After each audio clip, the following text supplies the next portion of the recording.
یہ واللہ عالم۔ آخری بات میں کہہ رہا ہوں کہ میلاد النبی کے آپ سب حضرات نے دلائل سن لیے، ماشاءاللہ آپ کے سمجھ میں آ گیا کہ میلاد النبی ہمارے ائمہ نے، بزرگوں نے، سب نے منایا ہے، مگر کس طریقے سے منایا جائے یہ بھی تو ہمارے بزرگوں نے بتایا ہے نا،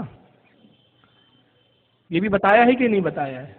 سادگی سے منایا جائے، شریعت کے دائرے میں منایا جائے، وہ چیزوں کی آمیزش نہ کی جائے جو چیزیں خلاف سنت یا خلاف اسلام یا خلاف مذہب ہے یا گناہ اور حرام ہے۔ اب اس کی دلیل کیا ہے؟ وہ کون سے کام ہے جو گناہ ہے؟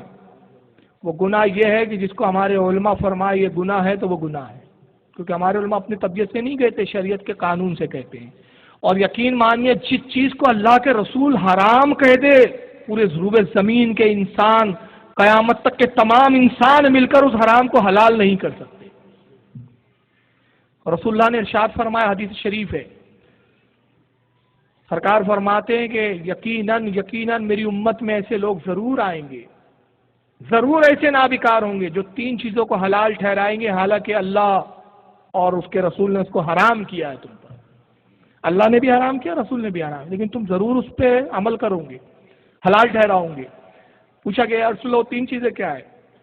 ارشاد فرمایا ریشم کا لباس، میں نے ریشم کا لباس، اللہ اور اس کے رسول نے ریشم کا لباس مردوں پہ حرام کیا، عورتوں کے لیے جائز ہے، عورتیں پہن سکتی ہے، مگر ایسے میری امت میں ضرور مرد ہوں گے جو ریشم کا لباس پہنیں گے اور حلال سمجھیں گے۔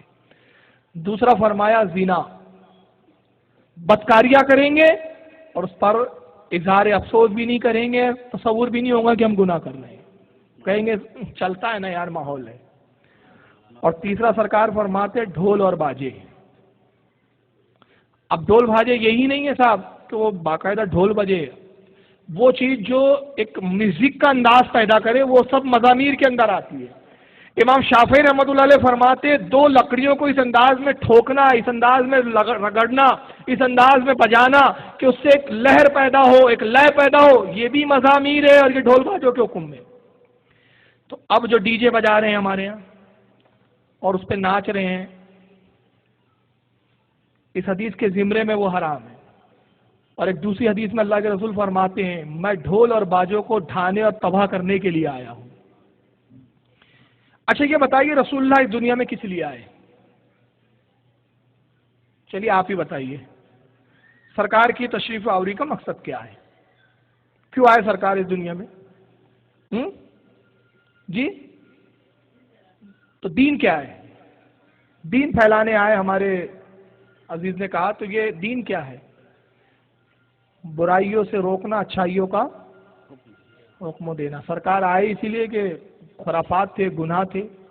کتنی عجیب بات ہے کہ جس دن رسول اللہ تشریف لائے اور برائیوں کو ختم کرنے کے لیے تشریف لائے، اسی دن کو ہم نے خرافاتوں کا دن بنا دیا۔ تو اب اس سے رسول اللہ کی روح مبارک خوش ہو رہی ہوں گی کہ تکلیف میں ہوں گی؟ یقیناً تکلیف ہو رہی ہوں گی۔ اور آج میں ایک بڑی ذمہ داری سے بات کہہ رہا ہوں، دودھ بازار میں بھی میں نے ایک بار یہ جملے کہے تھے، آج آپ کے سامنے پھر ریپیٹ کر رہا ہوں تاکہ جنہوں نے سنا یاد دہانی ہو جائے، نہیں سنا وہ سن لیں۔ میلاد النبی منانے کی ایک ایک چیز کی دلیل ہے ہمارے پاس۔ کوئی اگر مائی کا لال آ جائے نا اس میں مناظرہ کرنے کے لیے بھی تیار ہو تو ہم اس کے لیے بھی تیار ہیں کہ ہم اس کو منوائے کہ میلاد النبی بزرگوں سے بھی ثابت ہے، صحابہ سے بھی ثابت ہے، خود رسول اللہ سے بھی ثابت ہے، مگر خدا کی قسم آپ لوگ جو خرافات کرتے ہو اس کے ثبوت ہمارے پاس کچھ بھی نہیں ہے۔ بات سمجھ میں آ رہی ہے آپ کے؟ میں جو بولنا چاہ رہا ہوں، اگر کوئی یہ آئے کہے کہ میلاد النبی مناتے ہو تم، رسول کا ذکر کرتے ہو، کہاں ثبوت ہے؟ ہم بے شمار حدیثیں پیش کر دیں گے، قرآن کی آیتیں لا دیں گے، ائمہ کی دلیل لا دیں گے، مگر وہ کہے تم ڈی جے بجاتے ہو، اس کا ثبوت کہاں ہے؟ اس کا ثبوت ہمارے پاس نہیں ہے۔ تو کہنے کا مطلب کیا ہوا؟ جس کا ثبوت ہی نہیں، جہاں ہم لاجواب ہو جائے تو وہاں ہمارے مذہب کی، ہمارے مسلک کی شکست ہو جاتی ہے۔ تو وہ علماء جو ڈنکی کی چوٹ پر بولتے ہیں انہیں صرف جھکنا کہاں پڑتا ہے؟ آپ کی خرافات کی وجہ سے۔ شرمندگی کہاں اٹھانی پڑتی ہے؟ آپ کی خرافات کی وجہ سے۔ تو اب آپ بتائیے آپ کا یہ کام سنیت کو مضبوط کر رہا ہے کہ نقصان کر رہا ہے؟ نقصان پہنچا رہا ہے نا۔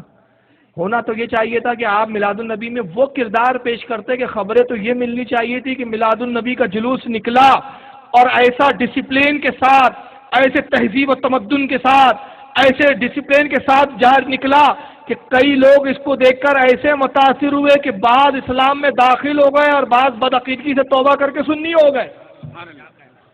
ہونا تو یہ چاہیے تھا، مگر افسوس ہوتا کیا ہے، ہر سال کئی لوگ آپ کے جلوس دیکھ کر بدعقیدہ ہو جاتے ہیں۔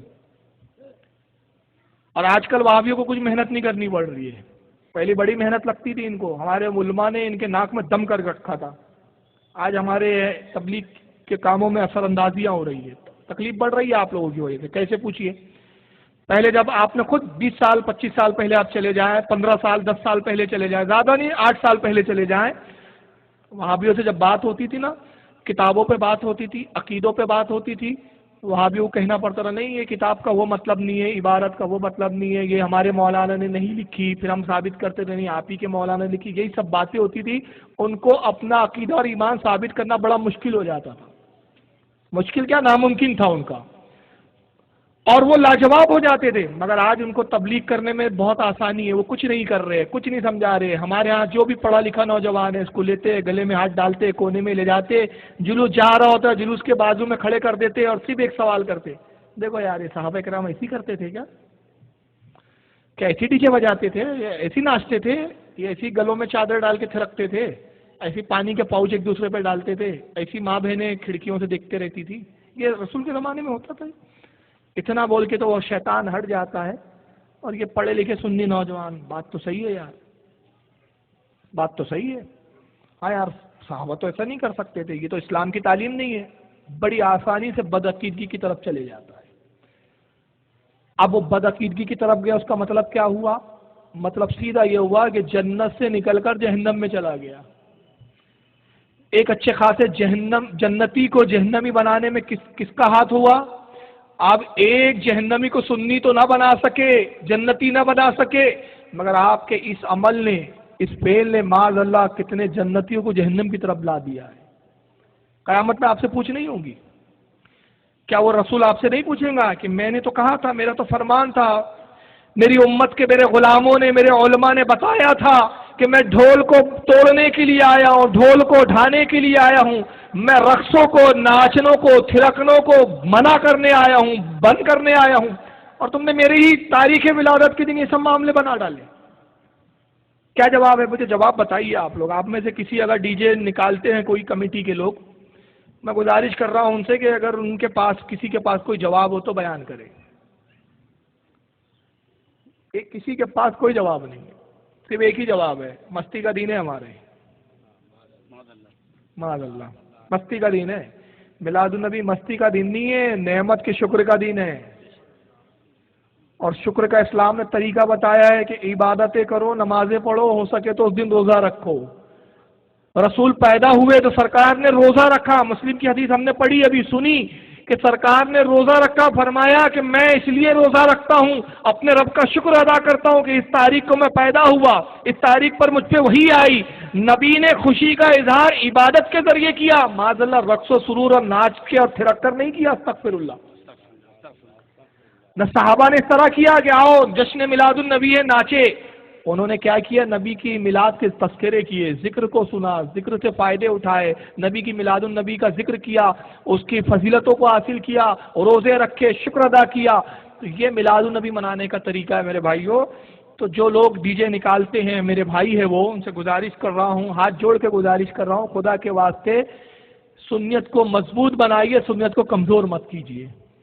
قسم خدا کی ایسا مجھے اب تک کوئی وہابی تو اب تک تو مجھے نہیں ملا، میری نگاہیں ترس گئی ایسے خبیث کے لیے کہ جو آ کے بولے کہ آپ نے فلاں حدیث پڑھی، وہ کتاب میں مجھے نہیں ملی، مجھے دکھاؤ۔ وہ کتاب آپ نے بتائی، وہ کتاب ہے نہیں، وہ جھوٹی کتاب تھی، جھوٹا مجھے نہیں ملا۔ ایسا کوئی نہ کوئی مائیکل آل ایسا ابھی تک پیدا ہوا کہ جو مناظرے کی چیلنج کرے مجھے اور کہے کہ بھئی آؤ میں ثابت کرتا فلاں تقریر میں تم نے وسیلے کی بات کی، میں دلیل دیتا ہوں کہ تمہاری دلیلیں غلط تھی، تم نے میلاد کی بات کی، میں دلیل دیتا ہوں کہ تمہارے میلاد کے دلائل غلط تھے۔ وہ کمبخت سامنے آتا ہی نہیں، مگر صرف ایک بات کہہ کے وہ گمراہ کرتے ہیں لوگوں کو، اور وہ بات کون سی ہے؟ یہ دیکھو خرافاتیں یہ لوگ کرتے ہیں۔ اور ان خبیثوں کو بھی میں کہنا چاہتا ہوں جو یہ پروپیگنڈا کرتے ہیں نا صاحب سنی علماء نہیں بولتے، جھوٹ بولنا بند کرو. سارے علماء اس سے بری ہے، یہ اسلام نہیں ہے نہ یہ سنیت ہے. ہم اس کی مذمت کرتے ہیں اور اسے اپنی برات کا اظہار کرتے ہیں.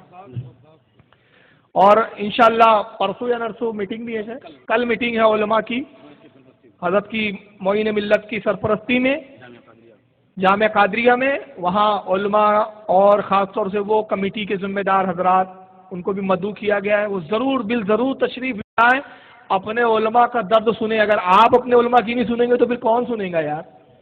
کیا وہاں بھی سنیں گا ہماری؟ آپ ہی اگر اپنے رہبروں کی نہیں سنو گے، کتنی عجیب بات ہے یار. اپنے رہبروں کا آپ نے کیا حال بنا رکھا ہے یار.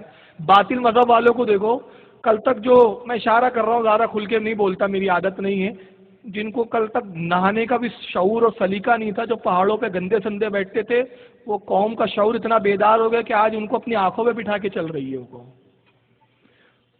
وہ جن کا کوئی بیس نہیں ہے، وہ امریکہ کے رہنے والے، ان کے رہبروں کے آپ لباس دیکھو، ان کے ٹھاٹ باٹ دیکھو، اور قوم کا ان کا ادب دیکھو. جن کے مذہب باطل، وہ اپنے باطل رہنماؤں کی اتنی تعظیم کرتے، اتنی سنتے ہیں، مگر افسوس ہماری قوم کا یہ حال ہے کہ اپنے علماء کی سننے کے لیے تیار نہیں. بس ہم خوش کہاں ہوتے، ہمارا مولانا جب وہابی کا رد کرتا تو سب خوش ہو جاتے ہیں، مزہ آ گیا بابا آج تو مولانا نے کیا بولا. ارے مولانا نے وہابی کو بولا تیرے سمجھ میں آ گیا، تیری برائی پہ بولا وہ کیوں نہیں سمجھ میں آیا تیرے؟ وہ بھی تو حق بولا تھا نا. تو خدا کے لیے سمجھو اور وہ کام کرو. نقصان نہیں پہنچا، فائدہ نہیں پہنچا سکتے اسلام کو اور سنیت کو، کم سے کم نقصان بھی مت پہنچاؤ. تو اللہ تعالیٰ سے میں دعا کرتا ہوں کہ مالک کائنات ہماری قوم کو عقل و فہم عطا فرمائے کہ وہ اپنے علماء کی سنیں، اپنے رہبروں کی مانیں اور شرعی دائرے میں رہ کر اپنے نبی کا ذکر خیر کرے. اللہ تعالیٰ اس مجلس کو اور بانیان مجلس کے اس کام کو قبول فرمائے اور اس کی بہترین جزائے خیر عطا فرمائے. ہمارے علماء کی عمر میں علم میں برکت عطا فرمائے. وما علینا الا البلاغ المبین.